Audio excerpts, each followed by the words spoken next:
Yesterday, on day 4 of a very long hearing to determine whether or not Voyager Digital's assets should be sold to Binance US as part of the company's Chapter 11 bankruptcy restructuring plan, the judge indicated that he's got no problem with it. He walked through the arguments and the objections, explained his reasoning for overruling many of them, and at the end of it, just said he wanted to see some changes to the confirmation order, but it's happening. So that's a key step for Binance US. It's one step closer to acquiring Voyager Digital, and it's also a key step for Voyager Digital and its creditors, who are now a little bit closer to recouping potentially up to 73% of the funds that they had on the exchange or on the lending platform prior to its bankruptcy.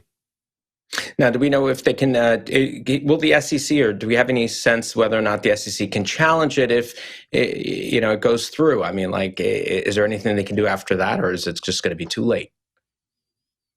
It sounds like they will have a opportunity to file challenges, and not just the SEC, but also other government and regulatory entities.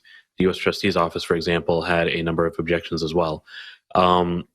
The question is, it's going to get a little bit complicated. They're going to have to figure out who exactly they're filing suit against. And, the judge's big thing throughout this hearing was he wanted the SEC to be a lot more specific and a lot clearer about what exactly it was alleging and what evidence it had to make these arguments.